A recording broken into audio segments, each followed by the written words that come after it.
become an entrepreneur is easier than ever. I can't tell you how many lawyers I've met that have a side AI business. We had a conference here in Sydney yesterday, and there's like 4 or 5 people who they're a legacy law firm, and they have a whole other division now building AI solutions. Meet Ronnie Gurion, COO at Clio, the company making law firms smarter, faster, and more client-driven.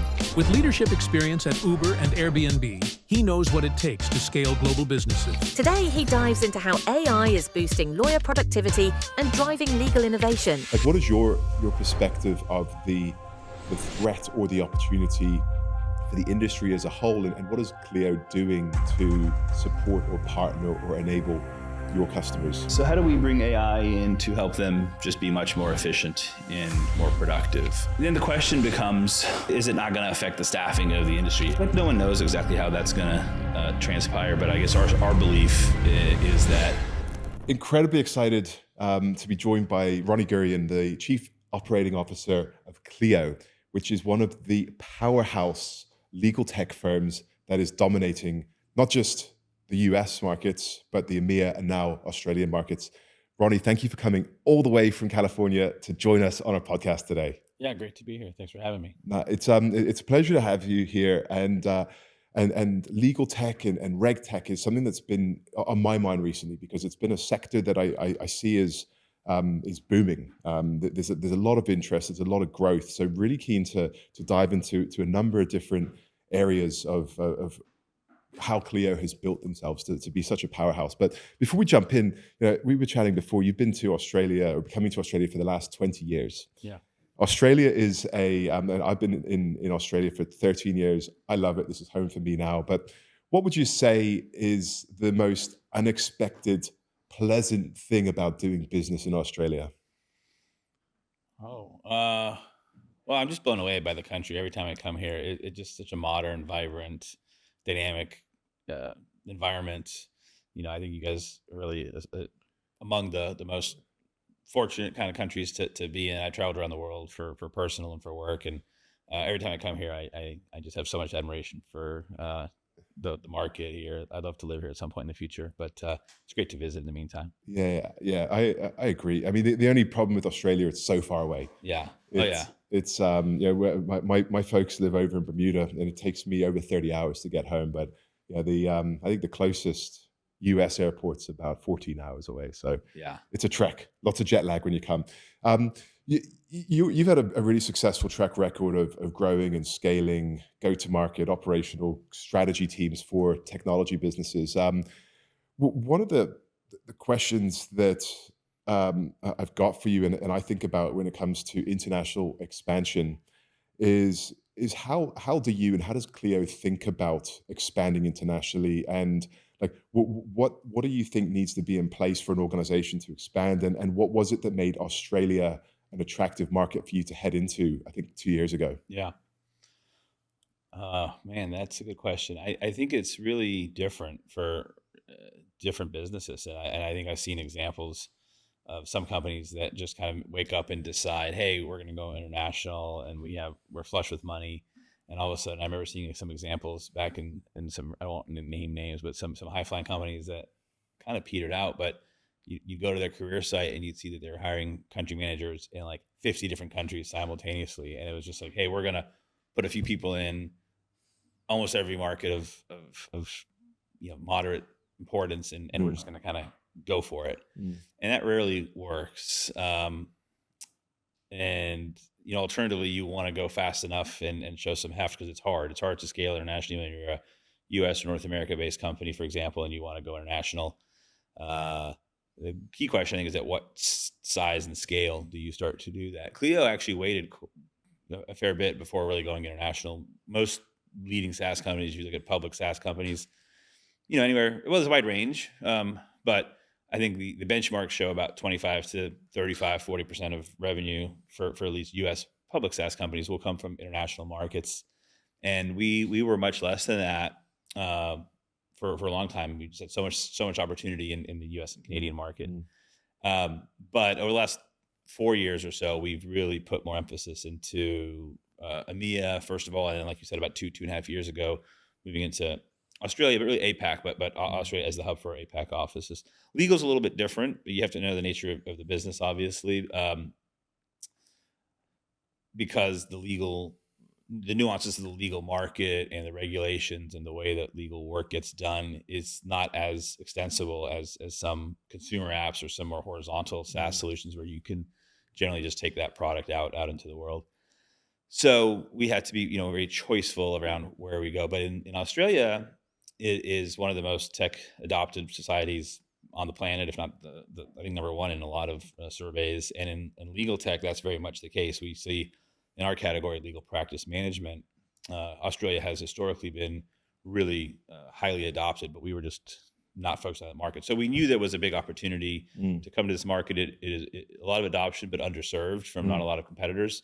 So yeah, we put a small team here in the last couple of years, and it's done really well. We've grown it, I think, doubled in size each of the last couple of years. We're up to about 30 people now, and we've seen great reception and a lot of pulling of customers. We had customers finding us organically, which gave us a lot of other belief that if we came here in a more intentional way with local teams, local marketing, and some customization on the product side, we would be successful. But yeah. Yeah, and I think culturally, Australians are the sort of people that I'll give it a go. Yeah. I'll give this a go. And they don't necessarily have to go through massive due diligence. So it's a really good test ground for the Asia Pacific market as a whole.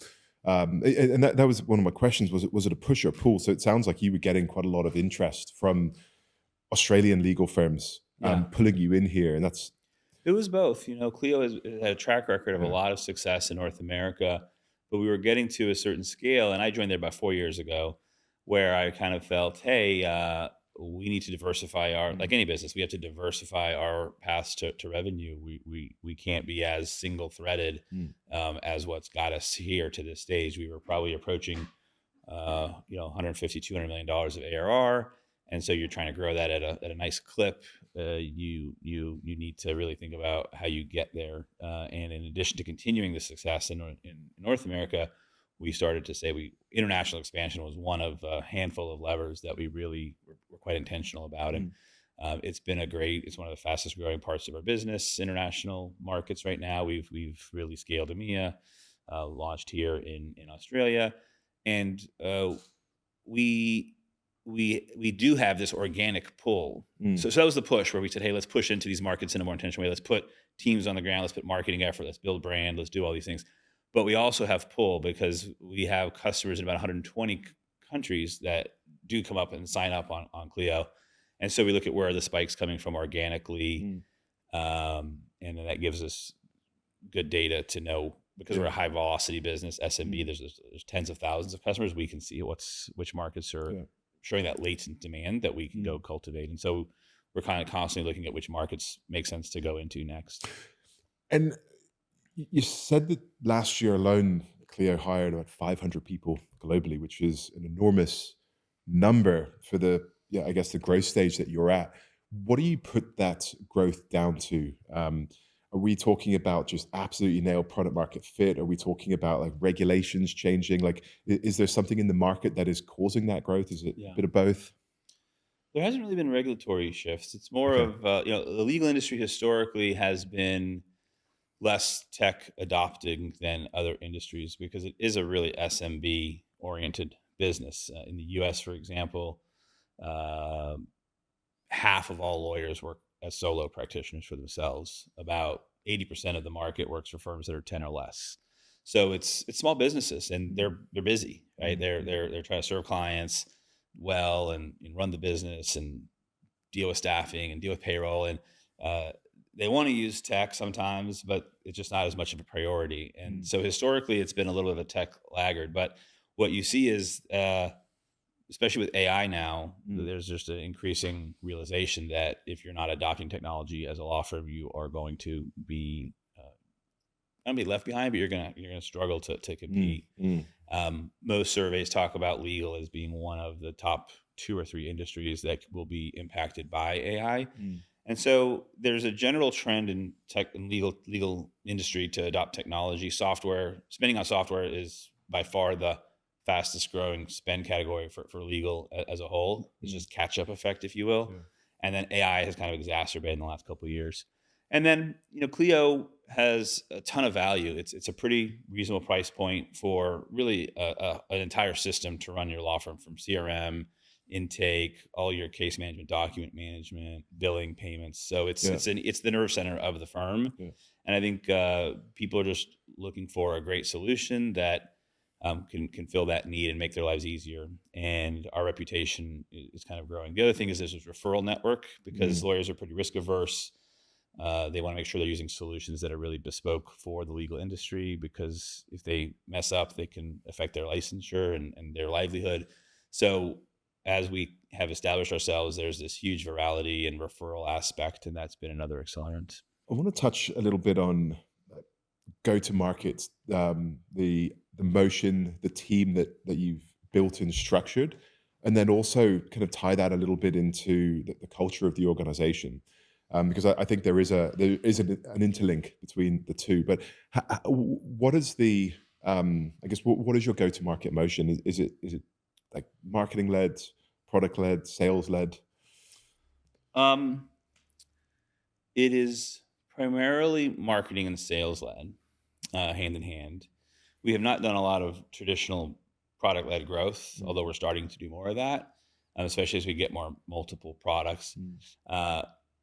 When you look at, we're in a category called vertical SaaS, so SaaS for a particular vertical or industry. And like I said, it's a ERP, if you will, for a law firm. So it's if the two of us are running a law firm and we're choosing a software in our category, it's how we run the firm, how are we going to get paid, how are we serving our clients, our livelihood is at stake. And that's true of a lot of vertical SaaS software. It's usually the most important software that vertical is choosing, and it's the entire business operations. So that lends itself to not being very likely to be PLG oriented. Even if it could be sold that way, most small business owners are going to want to at least talk to the firm, ask some questions before putting their whole livelihood at stake. So from my research and just being at other vertical SaaS conferences, almost every vertical SaaS company that I know of does not really embrace PLG as the primary motion. I think once you land with a single product and now you have a suite of products, that's where PLG can kind of help expand the value of that customer over time. So we are more marketing and sales led. And a lot of inbound. We have a great brand, and the company has done a really great job of building awareness and has a great reputation. So we do have a really healthy inbound motion, but we've amplified a lot of outbound activities over the last couple of years just to drive further growth. When I got there, it was probably 90% inbound. Wow. And we've continued to maintain that, but now probably a much bigger portion of our business comes from outbound, because we just have to develop those additional growth channels. So a lot of BDRs, a lot of outbound activities. Yeah. And it sounds like it's working. The growth that you've had, the success, the revenue that you're driving, the investment interest in the organization. When you look at international expansion and you're going into different markets with different cultures, how do you maintain the core culture components of the organization? And even perhaps you could share what, if you would describe the culture of the organization, what that looks like as well. Yeah, look, I feel very lucky to be at Clio. We're about a 17-year-old company. I joined 4 years ago, and Jack, our founder, we're still founder-led. He has been very intentional about creating a really strong culture from the get-go. We invest a lot in it. I would say it's a customer-obsessed, product-first, employee-centric culture. We could make a lot more money if we wanted to. I always say, like, if a PE firm got their hands on Clio, they would make some choices to really dramatically change. But we're doing very well, and we're comfortable with our financial results. But it's not short term. It's really about investing in the long term. And we talk about trying to build a 100-year enduring company. So that North Star is important. It's not short term orientation. It's really thinking decades into the future in terms of the vision, the product, and then the culture that you need to orient around that. So we invest a lot in our culture, not just money, but time and energy. And there's a lot of passion, and a lot of companies try to say we have a real mission-driven culture, but Clio really embraces that. And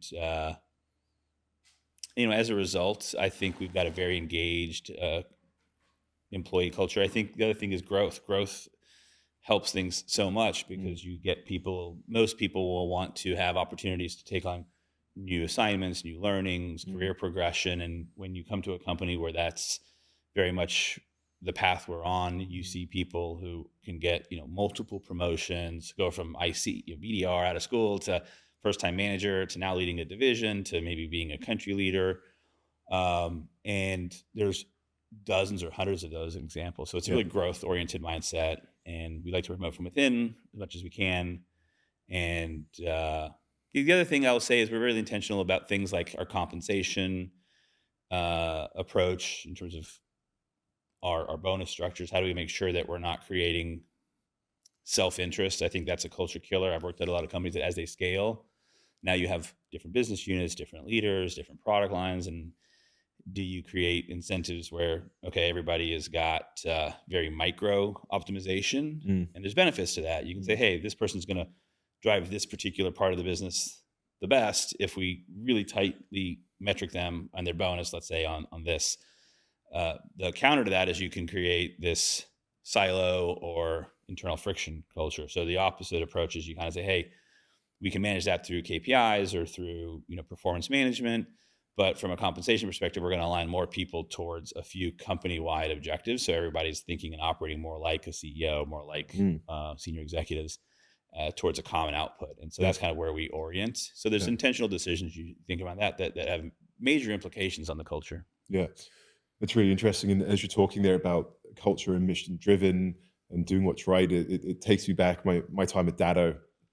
I remember a couple of the values that we had in the organization. One was beg for forgiveness, not permission, which I thought was really fun at a similar stage. I think they were around Series D at that point. And the other one, which I remember and is really important for me in business, is do what's right over what's profitable. And it meant that if you needed to spend money to make something right, if there was a mistake, then you had the autonomy to do that, and that was encouraged as well. So I think that definitely creates an incredible culture of growth and earning potential as well. Just to stay on this particular topic of talking about the sorts of people that you want in, you mentioned their growth mindset is important. When you're looking at, and I'll say international expansion, let's say that as you're looking to grow your team here in Australia, you're looking for, I'm guessing, characteristics, maybe experience. From your experience, are there certain types of people, salespeople, leaders, operators that you think will be successful or not successful for either the culture within Clio or the stage of business that you're at today? Yeah, we're in a really, I love the stage of company that we're at. We're around 1,600 people right now. We have a global reach. There's a lot of impact you can have on the industry and on the industry as a whole, but we're still small enough that every single employee really does make a difference to our results. And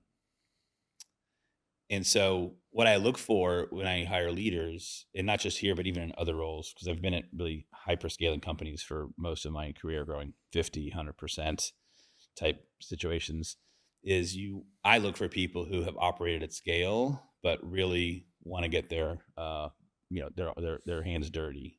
And everybody says, "Oh yeah, I like to get my hands." You're a recruiter, right? You're in the search space, so when you're interviewing people, you're always trying to parse through and really get at the heart of it, because people will tell you kind of what they think you want to hear. So everybody thinks that, oh, I'm a detail-oriented person, or I like to get my hands dirty, but you have to really look for the signals, because when you're building from scratch or building these hyper growth new areas, you need leaders who are going to go really, really deep and put their imprints on it and set it up for success. And then, but know the vision, know where it needs to go, so that as it starts to take hold and you build the teams, they're not micromanagers. So we're not looking for micromanagers. We're looking for people who are strategic and scale leaders, but know when and how to go deep to set things up the right way.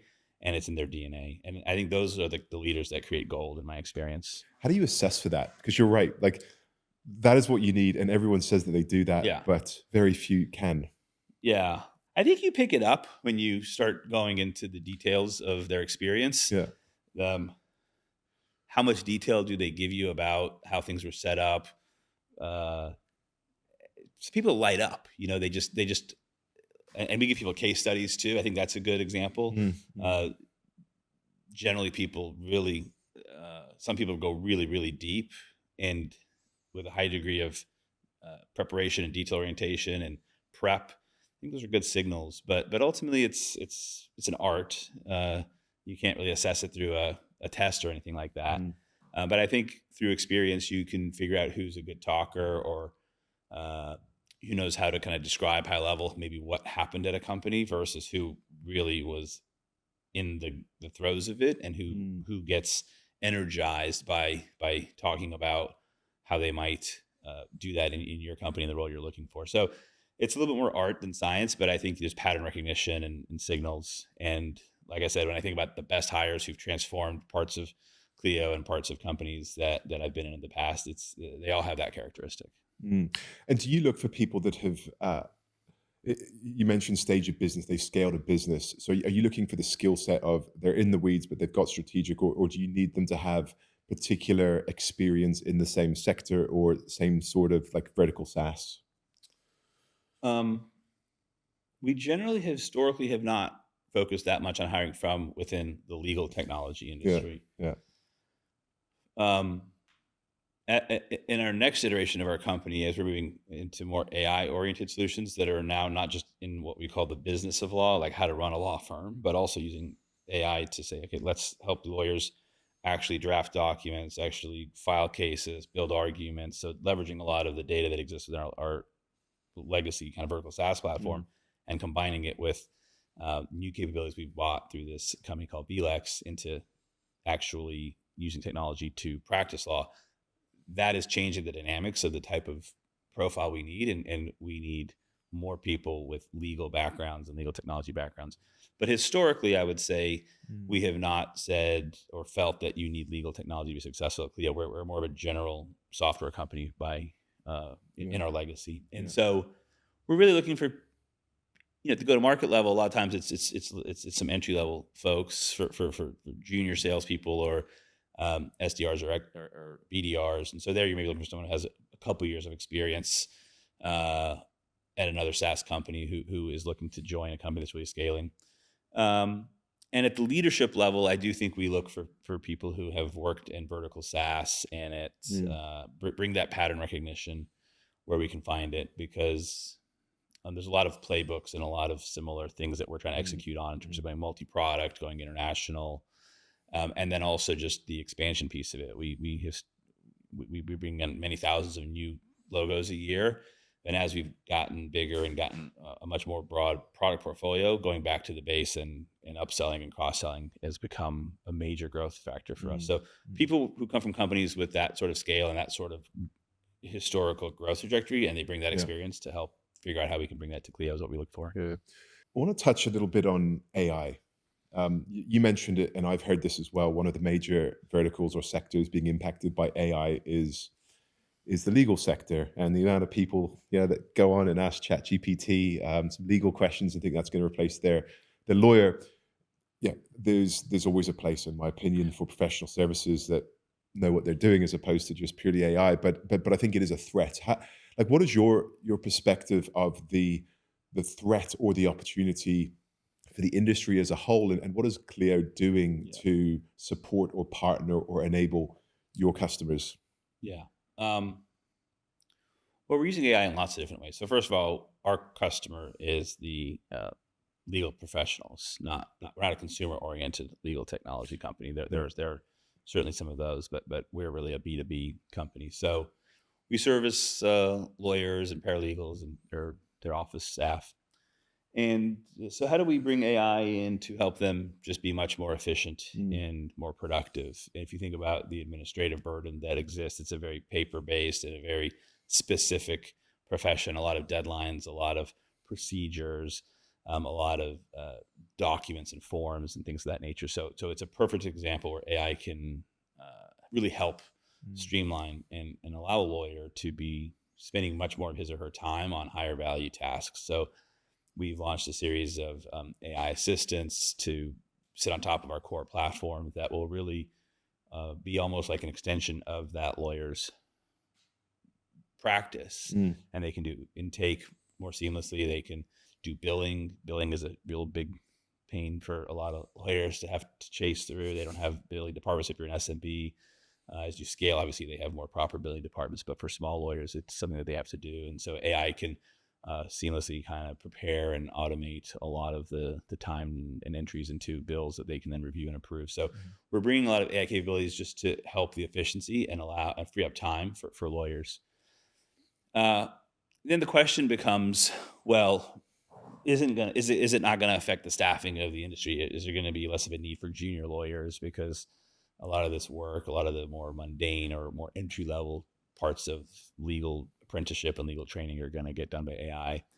And like, no one knows exactly how that's going to transpire, but I guess our belief is that what you're going to see is this shift from more routinized work that has kind of been an aspect of the legal industry will get done more by technology, and that'll open up a lot more time to do more strategic consultation, more processing of that output. And there's a lot of examples of that when you look at previous technologies where people thought, oh, this is going to spell the end of the accounting industry or the end of such and such industry. But what happens is a lot of the work gets done by tech, and then a lot of whole new avenues of value get performed. Are you seeing trends in the sector where potentially there's a new generation of law firm that's coming forward that's actually much more AI first and tech first? Yeah, absolutely. The other thing I'll just say on that is World Justice Institute did a survey. I think they estimated globally only about 23% of legal cases get addressed by the legal industry. So about 75% of matters that people would like to be addressed, they don't end up pursuing legal cases due to lack of resources, lack of access, lack of abilities. And I think AI and technology will also lower the bar. So the ability to serve more people and really improve access to justice, which is one of our core missions as a company, will happen. And then you're absolutely right. There are, just like any industry, but there's so much innovation going on in this space. I can't tell you how many lawyers I've met that have a side AI business. We had a conference here in Sydney yesterday, and there's like 4 or 5 people who they're a legacy law firm, and they have a whole other division now building AI solutions. And then there's a lot of AI native firms that are being created where they're breaking off from larger firms with our technology and other legal technology. The ability to leave a traditional law firm and go out on your own and become an entrepreneur is easier than ever. And we see many thousands of customers a year around the world who are kind of new firm starts, who are starting up on Clio. And some of them are really taking a completely reimagined approach to how to set up firms with technology, with AI. And those are some amazing customers to work with. Yeah, I bet. I bet. When I set up Bluebird here a couple of years ago, I needed some legal support, but the organization I engaged with, a company called LawPath, they just had a really modern way of procuring legal services, pay a monthly subscription, get access to lawyers on demand, and all of the paperwork that I might need, and I can meet them for a monthly fee. I just thought it was a really cool way to engage. And I would want to, I'm calling myself young. I'm not as young as I once was, but like I'm a young-ish business owner now that is wanting to do business and engage with people that are thinking the same sort of way. So you're right. I think that the next generation is going to be delivering services to like-minded businesses that want to do business in the same sort of way. And for sure, you guys are at the forefront of that as well. I want to talk a little bit. I mean, this is you're solving a problem, you're a global solution for the problem of administrative tasks. You're driving profitability and efficiencies into these law firms. You've landed in Australia. The population here is like 26 million.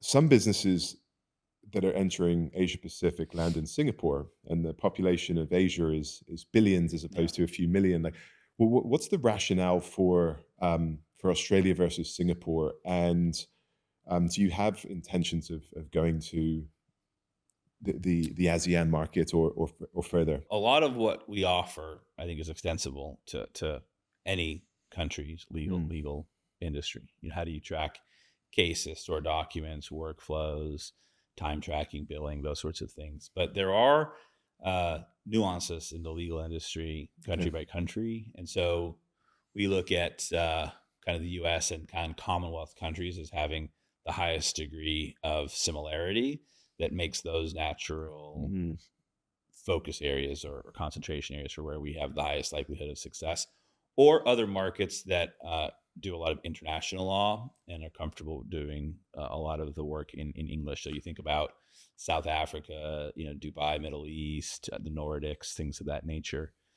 Right now, our platform is also only in English, so that also is important. Now, over time, I do foresee Clio to be a truly global company, and with our recent acquisition of VLEX, they are very strong in Latin America. They're very strong in Spain. There's a whole bunch of other markets that are coming to the family of Clio imminently. And we're also working on our first non-English market launch. So starting in more of a European focus to start, I think Asia is very complex. I worked at Uber, I worked at Airbnb, I worked at Expedia. All those companies spent billions of dollars trying to break into China, India, all these huge markets. And it's incredibly difficult to do well. So I think for us at our scale, focusing on where we can really be successful with a high degree of confidence and speed makes sense. And as we continue to develop our capabilities and our scale as a company, I do think some of the more difficult to penetrate but larger markets could be interesting. The question then becomes, is it more organic or is it more through acquisition? We've generally grown through organic expansion. All of our international expansion has been organic. We've not really expanded through M&A thus far. So over time, I think we'll get there. But right now, there's a lot of opportunity in markets that are just really easier and more natural for us to expand into.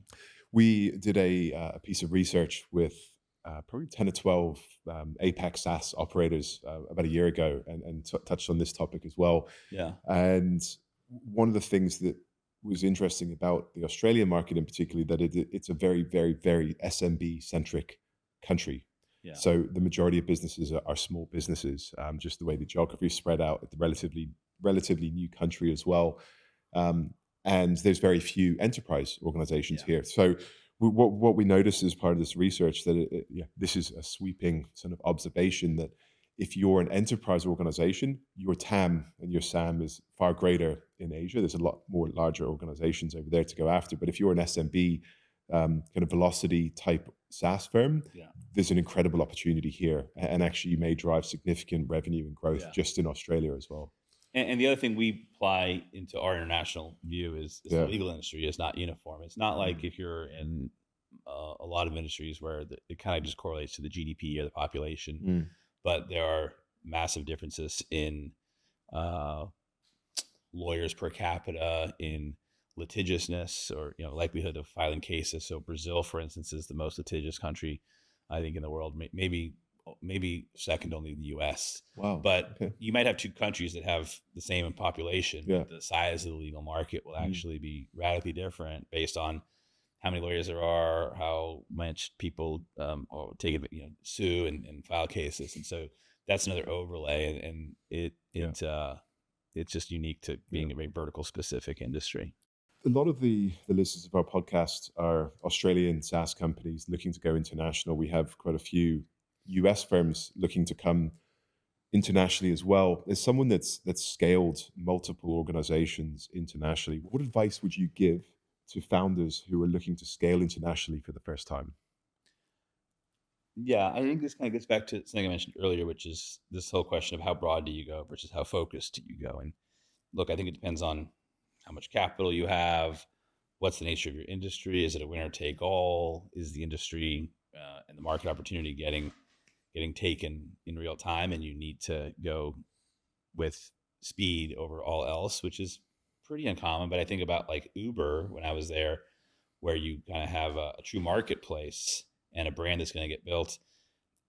Being there first, or being there among the first people and approaching it that way was important. So if you're in a market that is having some of those characteristics, I think you have to go broad and you need to go for it. But I think most SaaS companies are not in that sort of environment, and There, I take the opposite approach, which is I think you want to be really methodical. I generally think you want to prove out that you as a company can execute well on international expansion, and then you've thought it through and you have some scale.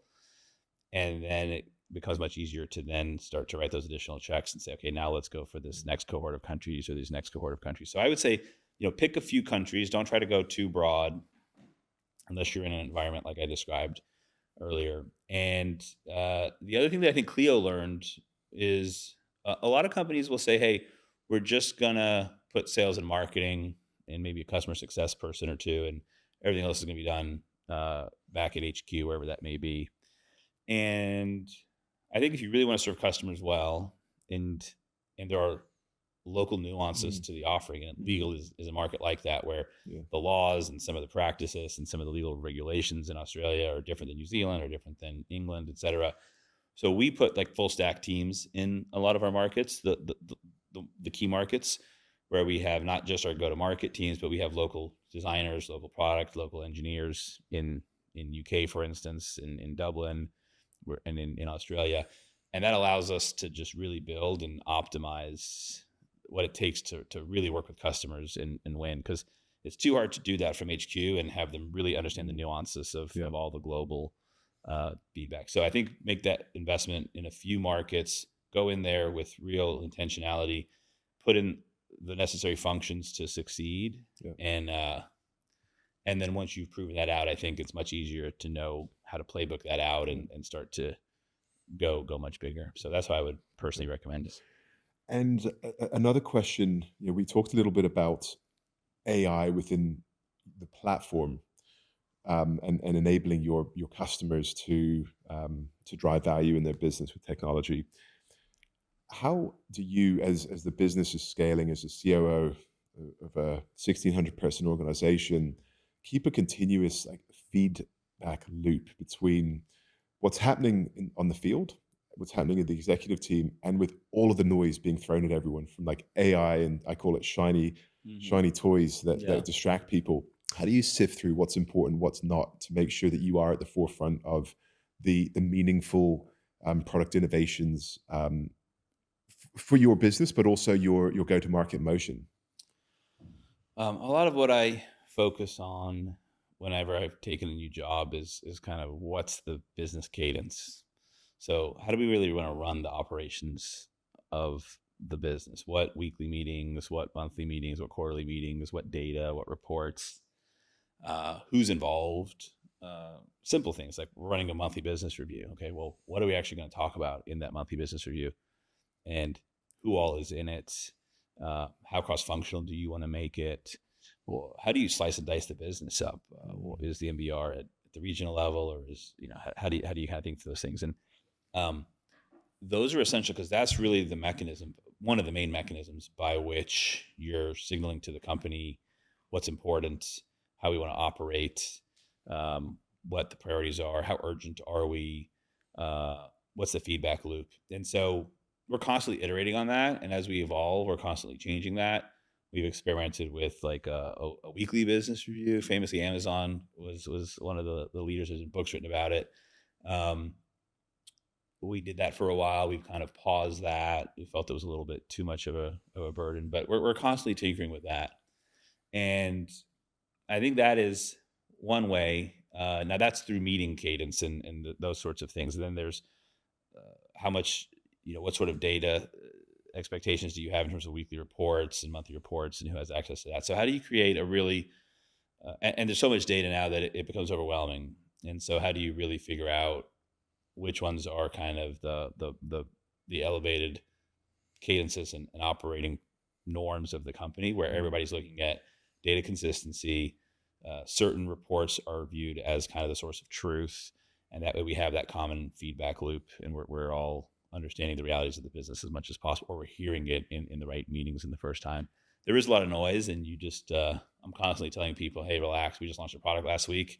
One of my leaders was telling me we have to come up with some new pricing changes due to some feedback. I said, relax. We've been in the market for 4 or 5 days. Let's just get some more data, and we can adjust, in the future. So people are so eager to to do well, and they're so eager to like use the data, and I think that's great. But you also need to create this semblance of not being too quick twitch and make sure we're being really thoughtful in everything that we're trying to execute on. I love that. That's super valuable insights. Do you have a favorite framework that you use for organizational rigor? Like, do you use OKRs or something similar? We do use OKRs.